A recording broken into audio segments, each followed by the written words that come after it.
I've been a small town coroner in Louisiana for the past 6 years. And in that time, I've seen my fair share of death. Elderly people who passed away from heart attacks, drunk drivers, gunshot victims. All this has come across my table. But nothing could have prepared me for what was about to happen when a hurricane rolled in from the south, leaving the town without power for 3 days. People turned on their generators and the heat and the mud made everything unbearable. As we came out of the phase where there was no power, I knew I would have my work cut out. And just as expected, bodies started coming in. One was a man electrocuted by a down power line, but then came a body that left me speechless. This corpse was mangled beyond anything I had ever seen. There were deep claw marks across his chest, so deep that they reached the bone. His hand and foot were missing, torn off brutally. As I examined the body, the sheriff came walking, asking me what I thought the cause of death was. And I told him it looked like a wild animal attack. But the sheriff's response really shocked me. It was right then and there in that moment that he told me to change the cause of death to a car accident. And that's when all the drama started. Hold up, wait. You want me to say that these claw marks and this missing foot and this missing hand is all from a car accident? Now, in my mind, that was the dumbest thing I'd ever heard. He goes on to explain to me that this man had no family and that the body will be cremated and that cremation will be paid for by the city. Listen to me. In my mind, I'm thinking to myself, now this is a cover-up. But why? Now, I need you to imagine the scene. Me standing on one side of the table, standing on the other. I remember his badge glistening off the light that shined above the body. I insisted that he give me an explanation as to why he wanted me to lie. That's when he went on to explain what really was going on. He said that this man had been shooting at the Bigfoots on his property for years, and that he believed that when power went out, a hurricane hit, these creatures finally decided to exact their revenge. Understand? I'm not from Louisiana, and I couldn't believe what I was hearing.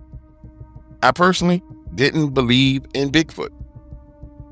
Now, in my mind, had you said that this was a bear attack or a cougar attack, yeah, we could attribute it to that. But him standing in front of me, trying to tell me that this was a Bigfoot, nah, man, that didn't add up. Not at all.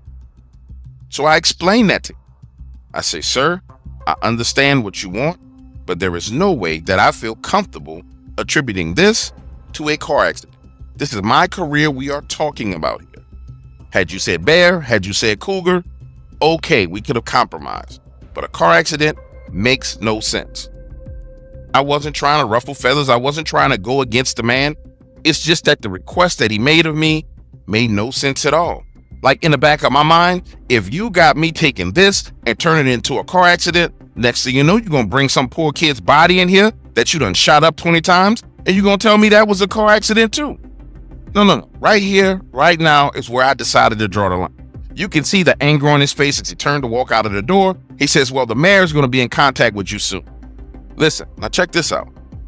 Later that evening, I'm at home. It's about 7 p.m. There's this knock on the door. Knock, knock. And it's the mayor of the town. Have you ever opened your front door for someone and they just walk in your house like they pay the rent? Well, that's what he did. This man just walks into my house like he's paying the light bill, the water bill, and everything else, and plops down on my sofa. Then starts to explain to me that over the past 30 years, they've had problems with Bigfoot in this area.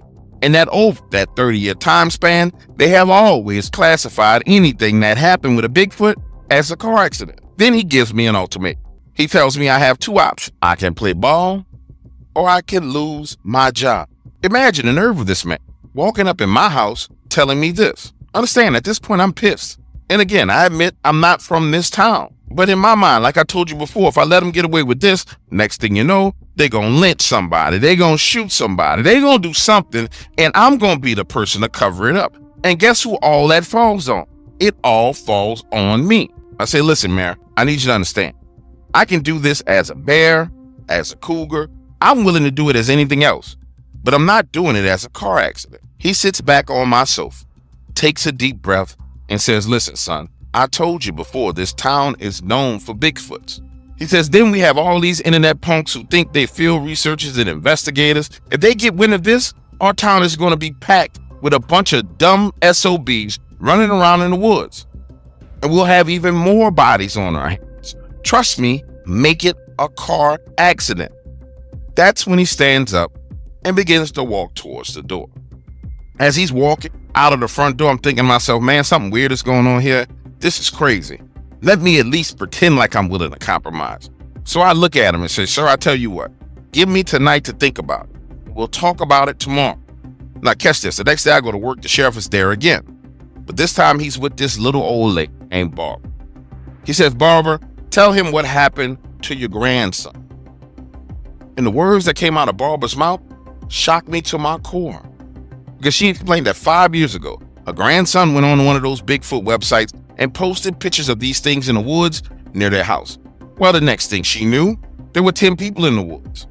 Some of them with cameras, other ones with guns, trying to kill these Bigfoots. Barbara explains to me that the sheriff had to run all those folks off. Then 2 months later, after they had all gone, her grandson went off into the woods just to hunt and never came back.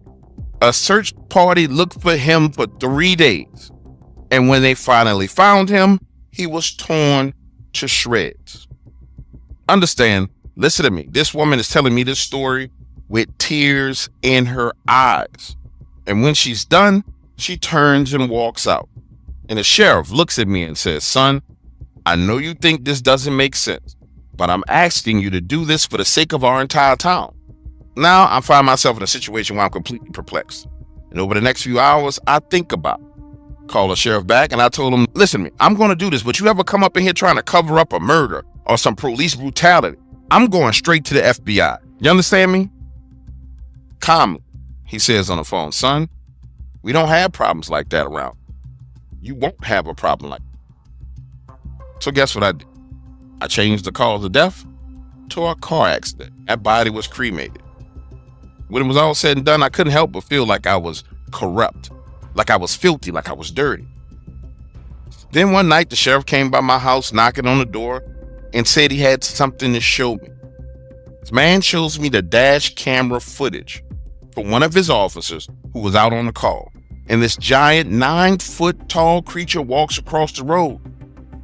Now, the craziest part about all of this is the officer and the person that he had pulled over, neither one of them saw this thing. It moved that fast and that quiet. And listen, from that point on, I understood exactly what the town was dealing with. Now, I worked there for 4 more years before I moved on and came to the job that I currently have. Get this, when I told them I was leaving, they offered to match the salary of the new job I had, but the city didn't have the money in their budget. However, I did agree that in special cases, I would come back to assist them. Because after what I saw on that camera, no, people don't need to be running around in the woods riling those things up. They need to be left alone. And you don't truly understand the power of those things until you have to deal with the dead body.